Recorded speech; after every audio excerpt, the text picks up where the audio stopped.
Welcome to Design of Structure. In previous lecture, we are completed retaining wall.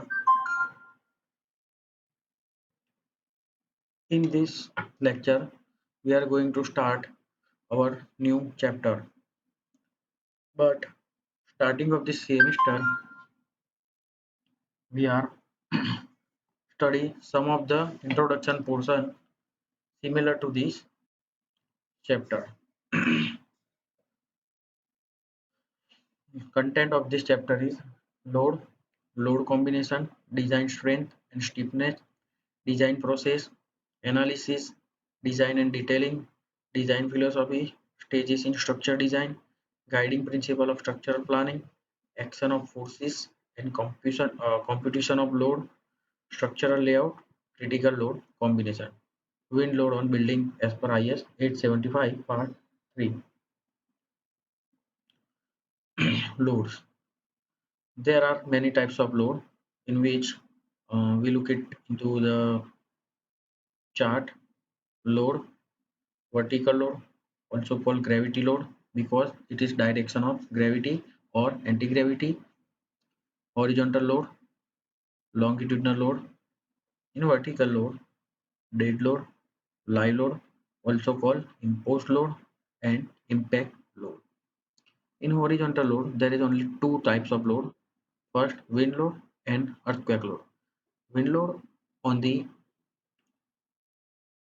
surface of the earth and earthquake is in the surface of the earth. Longitudinal load, moving load like moving vehicles, moving machine and any moving element. Various load expected on structure may be classified into the some groups which are as follow. First, dead load, live load, also called imposed load, wind load, snow load, earthquake load, shrinkage, creep and temperature effect, other forces and effective. We are, we are not going to describe any load because we already described it in our introduction lecture. So I just give you a open overview of some load to understand this chapter properly. These are the table of unit weight of building material. Unit weight is very important to make any design. First, plain cement concrete, which called PCC. Second one RCC, brick masonry, granite stone masonry, absto cement sheet, galvanized iron sheet, earth, it means soil, steel, water, wood. Their respective unit weight are calculated and defined as a fix such as 24, 25, 20. In brick, there are many types of bricks. That's why the unit weight of bricks may vary from 60 to 22 kilonewton per meter cube, and rest of the are different. Imposed load. To know imposed load, we need to study IS 875 Part 2. Minimum live load for occupancy like residential building and hospital. Minimum live load for the room is 2. Office, mall, workspace 2.5, bank, reading room, etc. for 3. Assembly hall, restaurant and classroom there are 4. Warehouse, workshop, factory storeroom there are 5 to 10. Stair and balcony 3 to 5. Reduction in imposed load. We need to reduce imposed load because how much the structure is lighter, that much is material less used and is suitable to the building.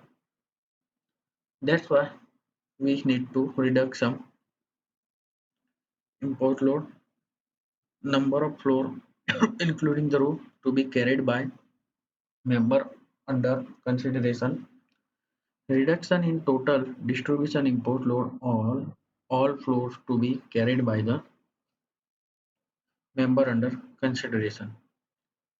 First, second, third, 0 to 20, 4, 30%, 5 to 10, 4, 40, and over 10, the reduction load is 50%.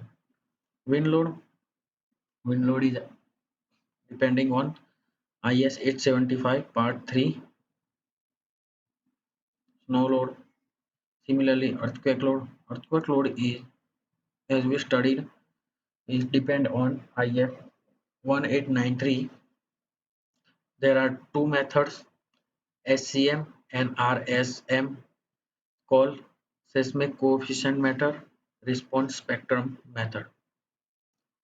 Other force and effects: foundation movement, elastic axial shortening, soil and fluid pressure, vibration, fatigue, impact, erection load. Now, there is the most important part, load combination. The load combination are generally used to calculate estimation of the building to stand with.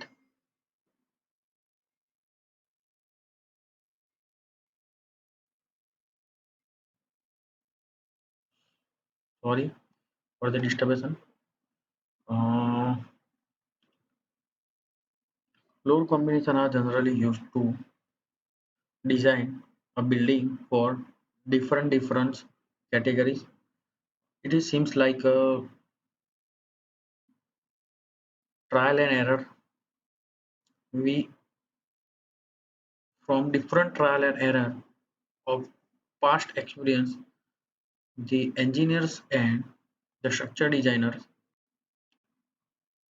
have idea of some particular load cases in which the building may damage highest. From that, they get basic idea of load cases and load combination such as dead load plus live load with 1.5.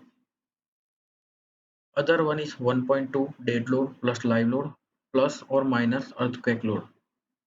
Sometimes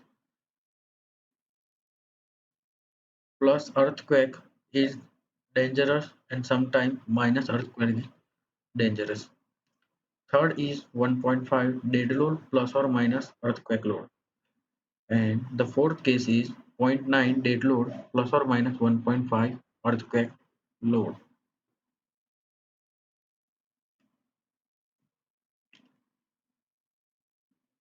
Design process: analysis, design, and detailing.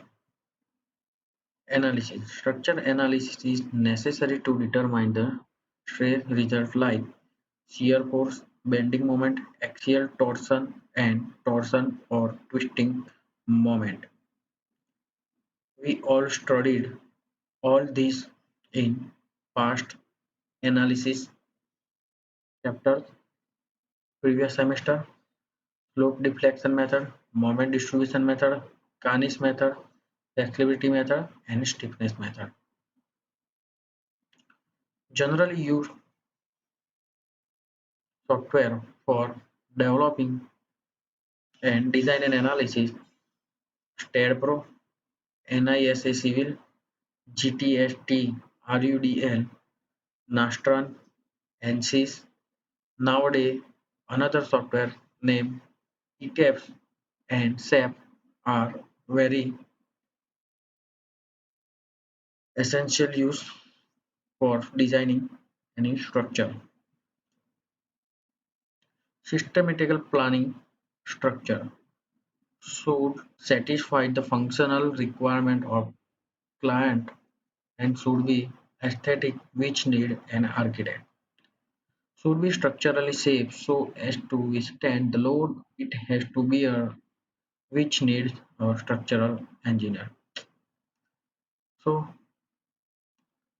we can say that for different fields To proper design, sorry, proper architecture planning need architecture and proper design to withstand the lifetime building. Any element design, the structure engineer is necessary.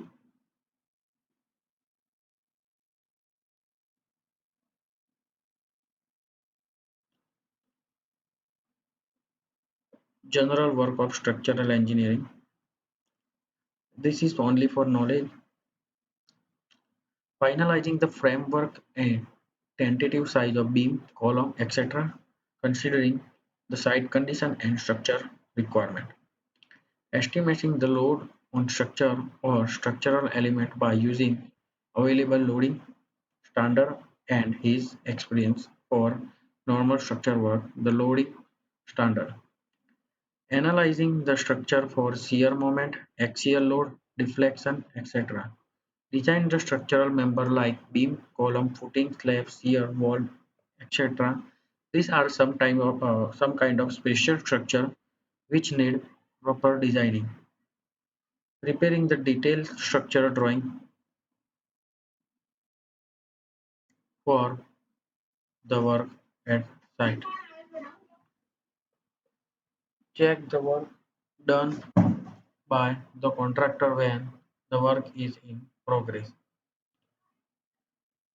In next chapter, in next lecture, we are going to start with design philosophy.